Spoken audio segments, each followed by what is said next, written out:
जीवन जीने का एक नया सलीका होता है। वो सलीका होता है लोगों से प्रेम करिए, ईर्ष्या मत करिए, जीवन आनंद रहेगा, आनंदित रहेगा। आपको किसी न्यू ईयर की जरूरत नहीं पड़ेगा, आपका हर दिन एक न्यू ईयर होगा। बच्चों का कल्चर ही मुझे समझ नहीं आ रहा है, बाद में पता चलता है कि वो कहीं और ही चले जा रहे हैं। क्या नाम है मैम आपका? आकांक्षा द्विवेदी। आप यहाँ पे ऐसे बैठी, बाकी सब लोग एंजॉय कर रहे हैं, ऐसा क्यों? ऐसा मेरी पूरी लाइफ एंजॉय में ही गुजर रही है। यहाँ मैं रोज आती हूँ तो इतना भीड़ नहीं रहती है। आज मैं देख रही हूँ बहुत सारे लोग हैं, तो लग रहा है इनको देख के ही अपना। कहाँ रहती हैं आप? हम यहाँ मक्कन नगर में है, कन्नौज। नहीं, जब छुट्टी हो जाती है। अभी तो मैं टीचर हूँ। अच्छा, अभी छुट्टियाँ चल रही हैं तो जी। कहाँ पे? ये परसपुर।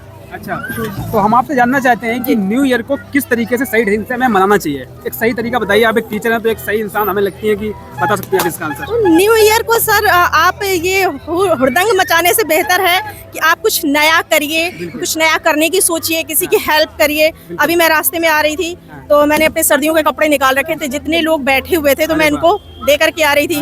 तो आपका हर दिन नया दिन हो सकता है, ठीक है, अगर आप डेली कुछ ना कुछ अच्छा करते हो। किसी के लिए, खुद के लिए तो इंसान करता है, अपने लिए, है ना। आप अगर दूसरों के लिए कुछ क्रिएटिव करते हो तो बेहतर हो सकता है। मेरे हिसाब से बच्चों का कल्चर ही मुझे समझ नहीं आ रहा है, बाद में पता चलता है कि वो कहीं और ही चले जा रहे हैं। जीवन जीने का एक नया सलीका होता है। वो सलीका होता है लोगों से प्रेम करिए, ईर्ष्या मत करिए, जीवन आनंद रहेगा, आनंदित रहेगा। आपको किसी न्यू ईयर की जरूरत नहीं पड़ेगा, आपका हर दिन एक न्यू ईयर होगा। बहुत प्यारी बात बोलिए, बहुत बड़ी बात बोलिए। एक सही पेरेंटिंग का मतलब बताइए कि आजकल सही पेरेंटिंग नहीं मिल पाती तो बच्चा जो है बिगड़ जाता है। तो आप एक सही पेरेंटिंग के लिए मतलब क्या बोलना चाहिए, किस तरीके से पालना चाहिए बच्चे को?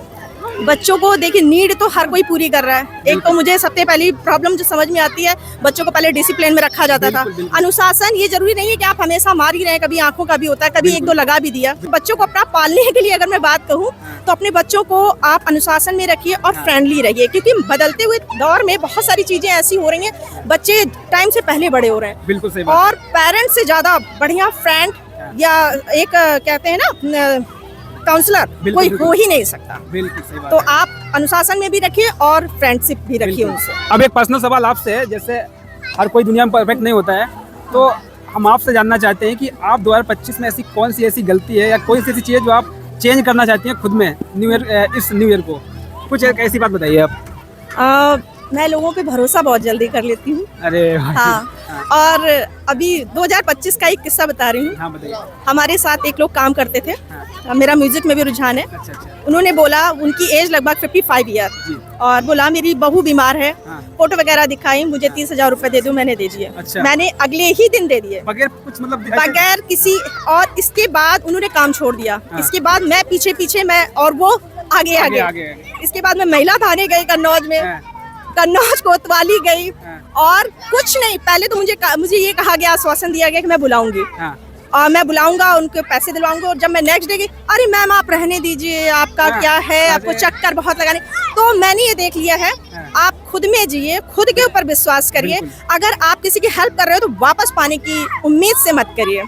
और दे दिया तो फिर दे दिया, आप उसका लेने का मत सोचिए। तो उतना ही दीजिए जितना लॉस आप बर्दाश्त कर सकते हैं। ठीक है, बहुत बहुत धन्यवाद। आप बहुत प्यारा बोलती हैं और बहुत अच्छी इंसान है आप। क्या नाम बताया आपने? आकांक्षा द्विवेदी। बहुत बहुत धन्यवाद मैम। ठीक है, थैंक यू मैम। ठीक है, हैप्पी न्यू ईयर।